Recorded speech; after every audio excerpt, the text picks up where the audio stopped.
Hello, आप सभी को नमस्ते। आज आज ऐसा लग रहा था कि वीडियो नहीं बनाऊं, पर नहीं। फिर बाद में सोचा कि अगर वीडियो नहीं बनाऊंगी तो मैंने जो खुद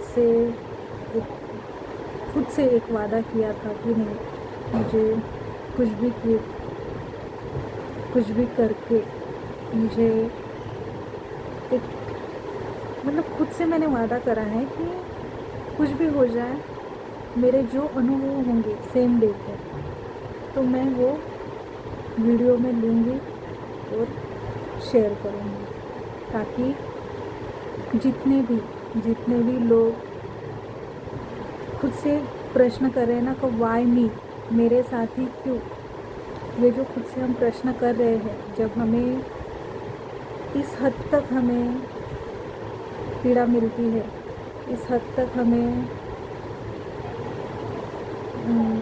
जो है समाज से हमें जो चाहिए वो नहीं मिलता है, तो हम किस पीड़ा में होते हैं। तो शायद वो एक वीडियो देख के उनका मन परिवर्तन हो जाए और वो कुछ गलत करने से बच जाए। तो आज मैंने सोचा कि नहीं, कुछ भी हो जाए, अपना अनुभव यहाँ पे बताना है। तो आज का टॉपिक ना थोड़ा अलग है। आज का टॉपिक है प्रेम और भक्ति। प्रेम क्या है?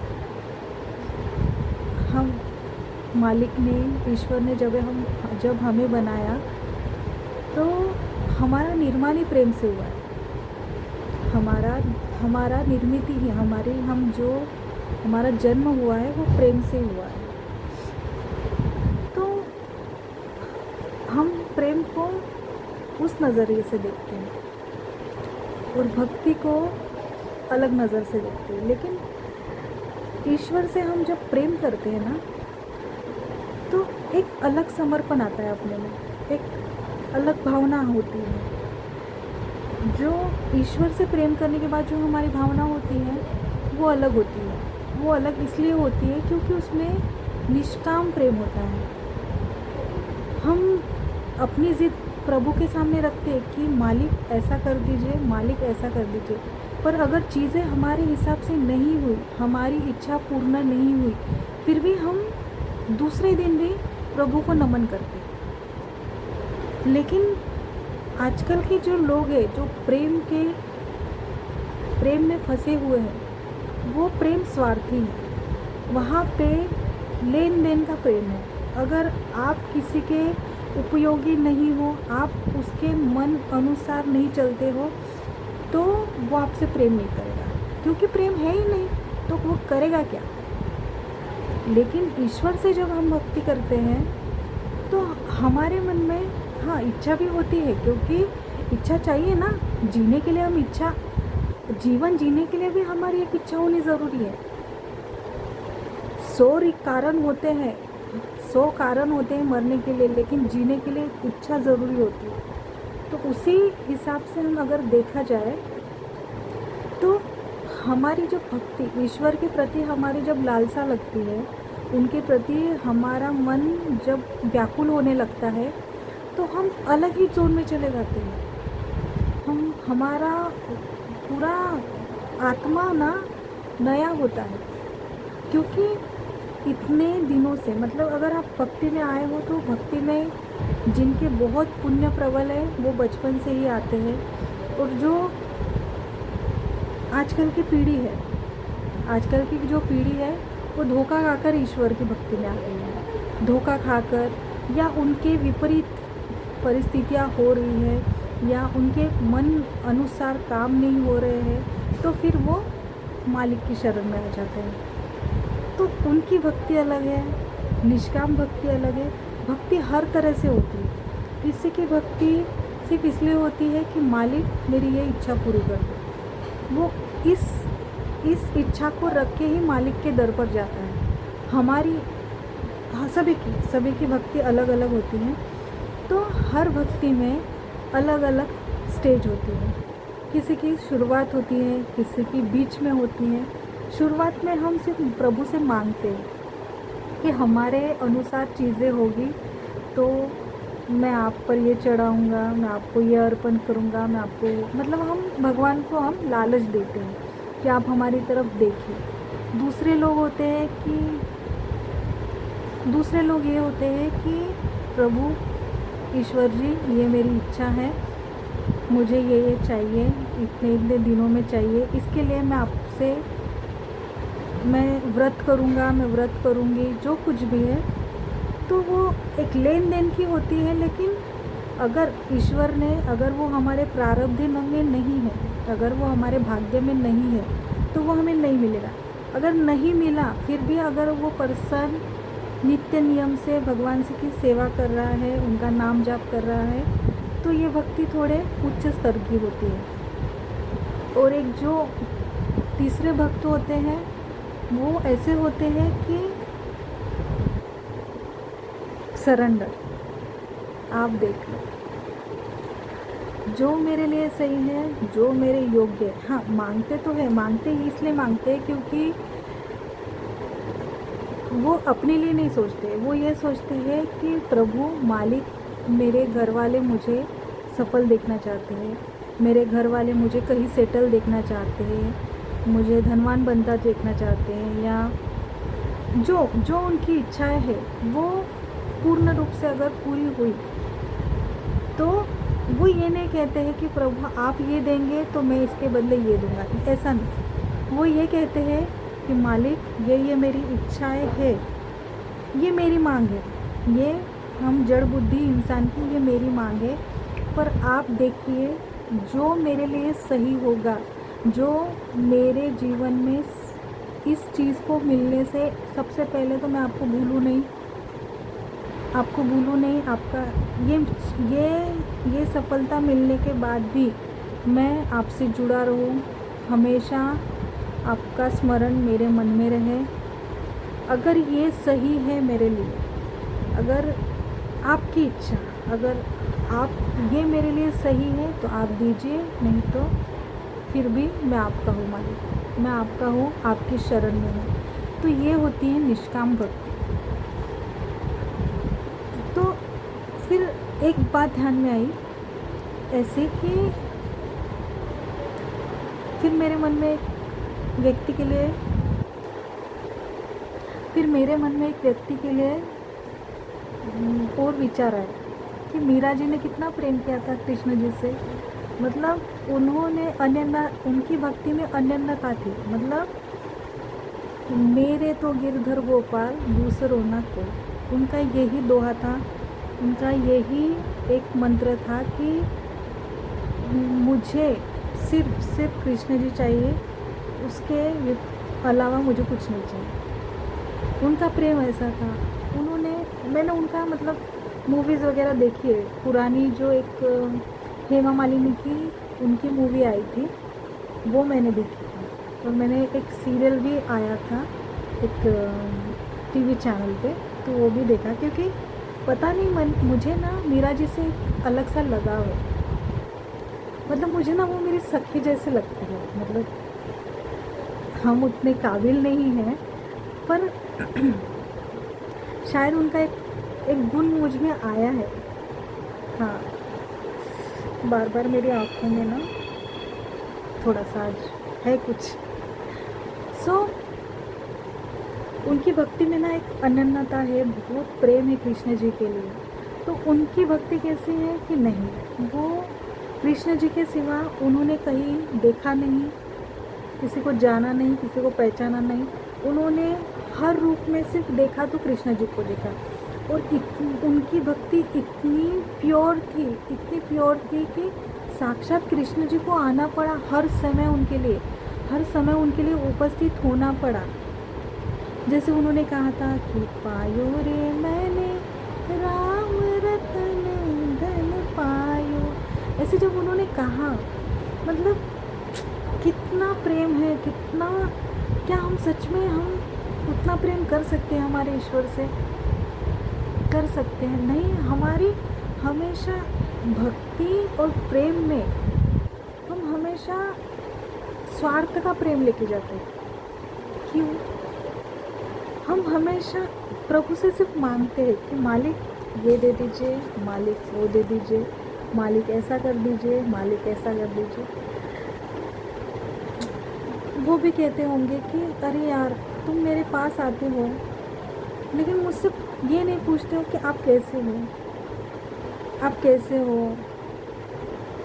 मुझे आपकी याद आ रही थी, मैं आपके बिना रह नहीं पा रहा हूँ। आप कभी कहते हो क्या ईश्वर से? नहीं कहते। जैसे आप अच्छे अच्छे भोजन खाते हो, मतलब आपके जो स्वादानुसार आप चीज़ें बना बना के खाते हो, कभी आपने सोचा है कि आपके जो इष्ट है उनका प्रिय भोग क्या होगा? कभी उनके लिए बनाया है? बनाइए। इसमें ना इतना प्रेम होता है। जब आप देखिए, हमारे नेत्र उतने पुण्यवान नहीं है कि हम साक्षात भगवान को खाना खाते हुए देख पाए, लेकिन अगर हम प्रेम से बनाएंगे ना, उनके सामने भोजन रखेंगे ना, हम देख नहीं पाएंगे पर वो पाते हैं, वो खाते हैं, वो भोजन करने आते हैं। वो अगर प्रेम से बुलाएंगे ना तो सच में आते हैं।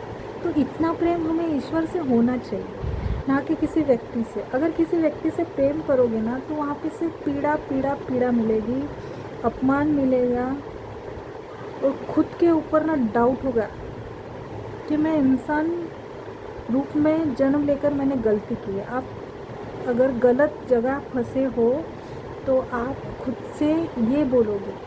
लेकिन ये जो मालिक ने हमें शरीर दिया है ना, आज ही मैंने कहीं एक क्यूटोस मतलब कोट्स पढ़ा, तो वहाँ पे उन्होंने इस शरीर की इतनी महिमा बताई। अभी मैं वो आपको बताती हूँ कि सबसे पहले जब जीवन में कुछ अघटित होता है, हमारे विचारों के विपरीत घटता है, या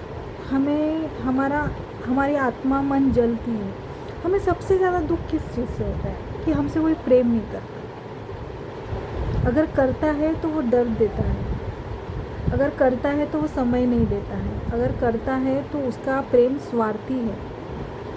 वो जब सामने वाले व्यक्ति जब उनको मतलब ये इस टॉपिक पे नहीं है, ये एक प्योर टॉपिक है, मैं कहीं और लेके जाके मेरा वीडियो ख़राब नहीं करना चाहती हूँ।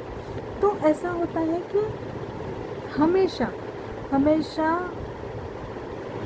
प्रेम इसीलिए, अरे हमारे जो माता पिता हमसे प्रेम करते हैं उनके प्रेम में स्वार्थ नहीं होता है, हमारे बहन भाइयों का प्रेम जो होता है उनमें स्वार्थ नहीं होता, पर एक प्रेम ऐसा होता है जिसमें होता ही है स्वार्थ। वो रिश्ता बिना स्वार्थ के चल ही नहीं पाता। तो अगर ऐसे रिश्ते में फंस के हमेशा दर्द में रह के हम सबसे पहले खुद को नुकसान, हमें लगता है हम खुद को नुकसान पहुंचाएंगे तो कुछ मिल जाएगा। जैसे कि बहुत से लोग पता नहीं काट लेते हैं, खुद को पीड़ा दे देते हैं, शरीर का कुछ ना कुछ नुकसान करते हैं। पर ये कितना गलत है। हमने ये जो कपड़े पहने हैं ना, ये जादुई कपड़े हैं, ये सच में जादुई कपड़े हैं। क्योंकि अगर मरने के बाद हमारी जो आत्मा होती है ना, वो सिर्फ प्रकाश होती है। फिर वो ये जो हमारी दुनिया है ना, ये जो भोग है ना, भोग मतलब कहीं आप जा नहीं सकते, कहीं आप इंजॉय जो भोग कहते हैं हम जिसे, वो हम नहीं कर पाएंगे। क्योंकि ये जो चोला है, जो हम अभी ये कपड़े हैं, लेकिन ये शरीर को हम चोला कहते हैं। तो ये शरीर अगर नहीं है तो वो आत्मा कुछ भी भोग नहीं पाएगी, कुछ भी भोग नहीं पाएगी। अगर हमारे पास शरीर नहीं है ना तो हम कुछ नहीं कर पाएंगे।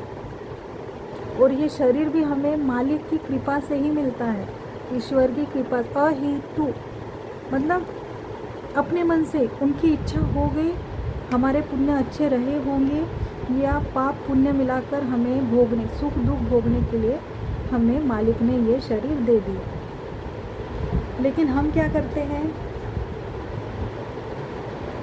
घर में माता पिता से झगड़ा हो गया, लटक लिए, किसी ने फ़ोन नहीं उठाया, लटक लिए। मतलब इतना छोटा समझा है क्या आपने अपने शरीर को? मतलब देखिए, ईश्वर से दूर रखिए, किसी से दूर रखिए, मतलब आप खुद से ही प्रेम नहीं करते। ये वीडियो का टॉपिक ही क्या है, प्रेम और भक्ति। आप खुद से प्रेम नहीं करोगे तो आप दूसरों से कैसे प्रेम करोगे? और जो व्यक्ति खुद से प्रेम नहीं करता वो दूसरे व्यक्ति से प्रेम कर नहीं सकता, क्योंकि वो हमेशा खुद को दूसरों की नज़र से देखेगा, खुद दूसरों का वैलिडेशन मांगेगा।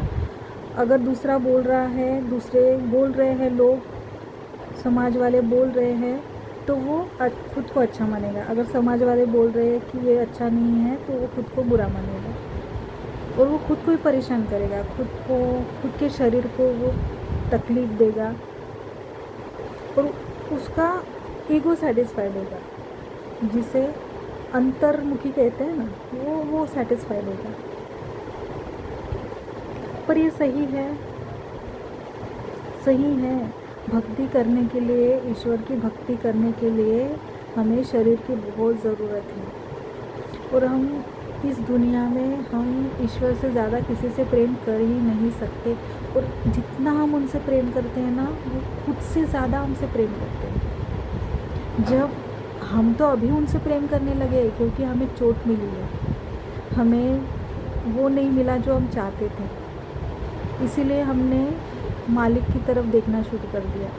लेकिन वो तो जब से उन्होंने हमें जन्म दिया, वो तब से हमें देख रहे हैं, तब से वो हमसे प्रेम कर रहे हैं।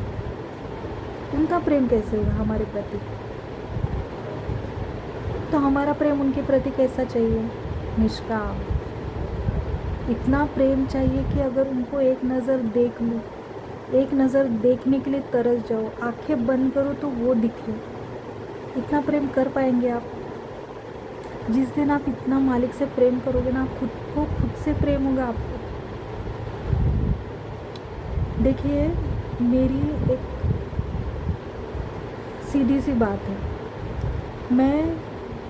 आप कितने लोगों की वीडियोस देखते होंगे, वो हमेशा प्रेजेंटेबल आपको दिखते होंगे।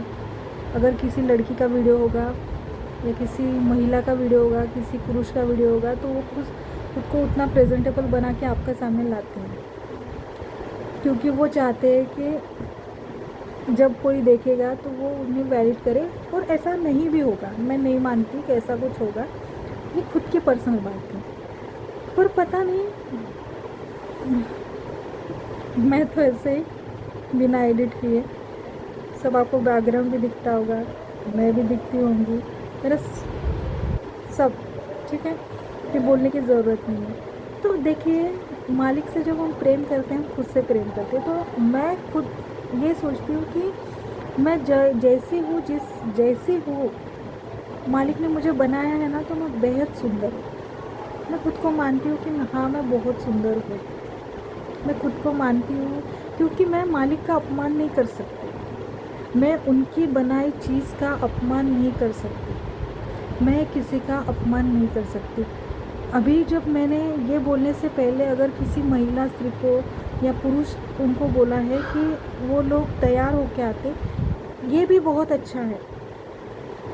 अगर हम खुद को सुंदर अगर हम अच्छे से सज धज कर प्रेजेंटेबल बने रहेंगे ना, तो हमारा मूड भी बहुत अच्छा रहता है। ये मैंने पहले के 1-2 स्टार्टिंग के वीडियोस में मैंने बोला है। फिर उसके बाद ना, अब ये कैसे शाम का समय होता है, तो और एक तो मैं पीजी में रहती हूँ, उस वजह से लड़कियों की आवाज़ आती जाती रहती है। तो फिर भी मैं बोलती नहीं, मेरी आवाज़ आप तक पहुँच जाएगी, और ये वीडियो जहाँ तक जिसके पास पहुँचना होगा, जिसको ज़रूरत होगी, उसके पास डेफिनेटली पहुँच जाएगा। आज ना कल नहीं तो परसों पहुँच जाएगा। कोई ये नहीं है, मुझे मालिक पे बहुत विश्वास है, क्योंकि हर किसी के पास अनुभव होते हैं, पर सब कोई शेयर नहीं करते। सबके अपने अपने विचार होते हैं, सब कोई शेयर नहीं कर सकता। हर कोई अपने हिसाब से रहते हैं, अपने हिसाब से चलते हैं। तो बात थी भक्ति और प्रेम की, तो प्रेम हम सिर्फ अपने माता पिता और अपने ईश्वर से कर सकते हैं, भक्ति सिर्फ ईश्वर से कर सकते हैं। भक्ति हमें वो सब देती है जो हमें चाहिए होता है। अगर मन लगाकर अगर भक्ति की जाए, मतलब मन में किसी के प्रति कपट रखकर भक्ति नहीं कर सकते, हमें निष्काम होना पड़ेगा। जिन्होंने अपना हमें दुख दिया है उनको माफ़ करके, हमें वो भूल के हमें प्रभु में अपना मन लगाना है। तो उसके लिए पुरानी बातें भी छोड़नी होगी। जैसे आप देखिए, जैसे मैंने मीराबाई का आपको उदाहरण दिया, वैसे ही हनुमान जी राम जी से कितना प्रेम करते हैं, और शिव जी राम जी से कितना प्रेम करते हैं कि उन्होंने एक अवतार ही ले लिया। मतलब देखिए प्रेम की परिभाषा क्या होती है। इतना समर्पण, पर सही व्यक्ति से, जहाँ हमें लगता है कि यहाँ हमारा सब ठीक है, वहीं पे समर्पण, नहीं तो नहीं। खुद को हमेशा बचा के रखिए, क्योंकि गलत जगह पर जब हम खुद को खर्च करते हैं तो हमारा सब कुछ ख़त्म, हमारा जो अंदर जो प्रेम होता है वो ख़त्म हो जाता है। सही व्यक्ति के लिए वो बचता नहीं है। इसीलिए सही जगह पर ही समर्पण, वो भी अपनी बुद्धि से सूझबूझ करके ही समर्पण कीजिएगा। हर जगह समर्पण करने की ज़रूरत नहीं। तो बात थी हनुमान जी और राम जी की। उनका प्रेम देखिए, हनुमान जी नित्य निरंतर स्मरण करते रहते उनका, राम राम राम राम। देखिए कितना प्रेम है, कितना प्रेम है। इतना प्रेम हम ईश्वर से अगर करेंगे, बहुत से अभी पुरुष वर्ग है जिन्होंने हनुमान जी की सेवा शुरू कर दी है। वो खुद बताते हैं अपने अनुभव, कितने वीडियोस में देखती हूँ, वो अपने अनुभव बताते हैं कि उनका जीवन सेवा से पहले कैसा था। सेवा मतलब हनुमान जी को प्रेम करना, हनुमान जी से मतलब जुड़ना, ईश्वर से जुड़ना। सेवा तो अपने आप हो जाती है। जिस दिन आप ईश्वर से जुड़ोगे, जिस दिन ठाम मान लोगे कि मुझे ईश्वर जी से मतलब मुझे हनुमान जी की सेवा करनी है, मतलब मैं पुरुष वर्ग की बात कर रही हूँ। तो जिस दिन आप ये मान लेते हो कि आपको हनुमान जी की सेवा करनी है, तो आप खुद देखोगे कि हनुमान जी की जब से आपने सेवा शुरू कर दी है, तब से आपके जीवन में एक आत्मिक बल आता है। अगर कोई भी पुरुष या एक टीनेजर का भी लड़का होगा ना, अगर उसने हनुमान जी की सेवा शुरू कर दी ना, तो आप देखोगे उसका ऑरा ही चेंज हो जाएगा। वो इतना कॉन्फिडेंट, इतना बलशाली हो जाएगा, वो खुद लोगों को बताएगा कि खुद लोग देखकर उसको अचंभित होंगे कि अरे भाई तू कर क्या रहा है। तो भक्ति से जीवन में परिवर्तन होते हैं, लेकिन भक्ति करने से पहले हमें उस ईश्वर से प्रेम करना पड़ेगा, उस परमात्मा से प्रेम करना पड़ेगा, वो भी निस्वार्थ प्रेम। निस्वार्थ प्रेम भी तभी होता है जब उनकी इच्छा हो। अब ये देखिए, भक्ति प्रेम, ये इससे हटकर भी एक बात है कि ईश्वर की भक्ति, ईश्वर से प्रेम भी हम तभी कर पाते हैं जब हमारे पुण्य, मतलब जो हम किसी की मदद करते हैं, जहाँ सेवा करते हैं, अपनी दादा दादी की सेवा करते हैं, वो अगर प्रेम से कहते हैं कि बेटा एक गिलास पानी पिला दो, तो हम उनसे चिढ़कर, मतलब हम कभी होता है बहुत से घरों में कि बच्चे बोलते हैं कि क्या, मतलब मैं वो भाषा का यूज़ नहीं करूँगी, लेकिन ऐसे बहुत से घरों में होता है कि पोता अपना दादा दादी को क्या कह के बुलाते हैं, अच्छे से बात तो करते ही नहीं, मतलब बहुत से। तो देखिए अगर सेवा करेंगे तो मेवा मिलेगा। तो बचपन से ही छोटे बच्चों को अगर सिखाएंगे कि ये आपके दादा दादी है, इनसे आपको रिस्पेक्ट से बात करनी है, आप इनके साथ खेलिए, इनके साथ रहिए, तो कैसे है जो दादा दादी की एज वाले होते हैं ना, उनका भी मन फ्रेश हो रहता है अगर बच्चे उनके साथ खेलेंगे तो ये जो सेवा करते हैं ना, इसी से हमें छोटी छोटी सेवा हमें ईश्वर की तरफ ले जाती है, छोटी छोटी सेवा हमें सफलता की तरफ ले जाती है। तो जब हम ईश्वर की सेवा करते हैं, मतलब ईश्वर की सेवा करने के लिए भी हमें शुरुआत घर से करनी होती है। मैंने खुद अनुभव किए हैं अभी तक महादेव जी के कृपा से। मैंने जब उनकी सेवा शुरू की, जब वो मेरे जीवन में आए, तो सबसे पहले तो उनसे मैंने बहुत शिकायत की, बहुत मतलब इस हद तक शिकायत की कि मैं रात भर मतलब जब मेरी शिकायत का टाइम होता था, मैं वो रात भर उनसे शिकायत करती थी और दूसरे दिन सबसे पहले शिवालय पहुंचती थी कि नहीं, वो कैसे होता है ना। हाँ, झगड़ा तो अपनी जगह पे है, पर प्रेम अपनी जगह पे है। आपसे शिकायत है, आप मेरे जीवन में इतना लेट क्यों आए, मैं इस बात से झगड़ गई थी।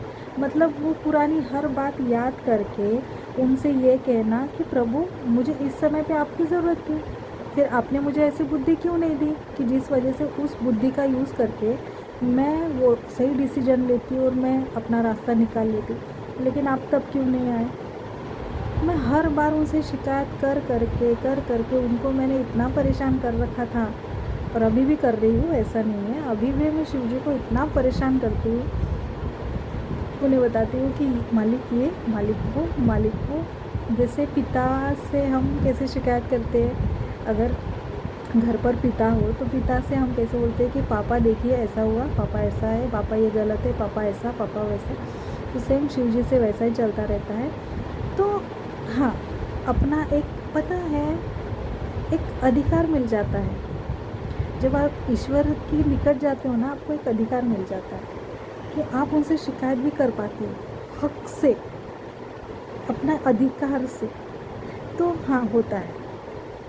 तो जैसे मेरा जो भी ज्योतिर्लिंग होगा आगे, तो मैंने तो मतलब ये वीडियो मैंने उसके लिए शुरू की है कि मेरी जो यात्राएं की है वो बताने के लिए। तो जो ज्योतिर्लिंग शुरुआत हुई है, तो जस्ट मैंने सोचा और हो गई, ऐसा होता है क्या? नहीं, ऐसा नहीं होता है। सबसे पहले मालिक से जुड़ना होता है, ईश्वर से जुड़ना होता है, उनकी सेवा की जाती है। यहाँ घर बैठे अगर हम चाहे सोचेंगे कि हमें केदारनाथ निकलना है, केदारनाथ जी जाना है, केदारनाथ जी जाना है, तो ऐसे होता है क्या? नहीं। सबसे पहले मालिक हमारा स्वभाव चेक करते हैं, हमारा एक्टिविटी चेक करते हैं, हमारा कर्म चेक करते हैं। हम अगर कोई ऐसे भी लोग होते हैं जो घर के पास शिवालय होता है, वहाँ जाके सेवा नहीं करते, वहाँ जाके मत्था नहीं टेकते, वहाँ जाके शिव जी को जल नहीं चढ़ाते, वो सीधा केदारनाथ जी कैसे पहुँच जाएंगे? नहीं पहुँचेंगे। अगर पहुँचेंगे तो फिर उनकी वहाँ पे परीक्षा ली जाती है।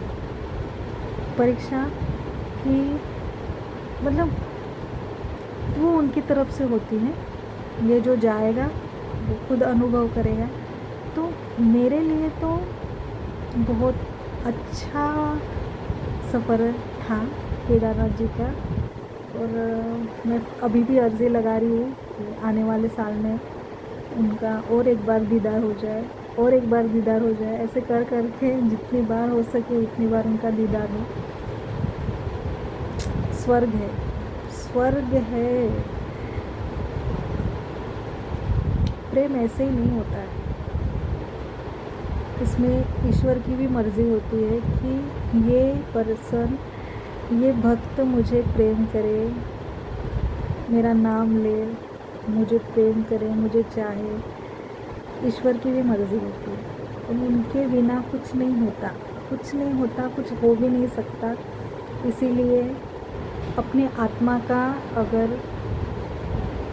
आत्मा का उद्धार करना है तो ईश्वर से जुड़िए, ईश्वर से जुड़िए। ईश्वर से जुड़ने के बाद ही आपको अपने जीवन का अच्छा सच्चा मार्ग मिलेगा, रास्ता मिलेगा, और आपको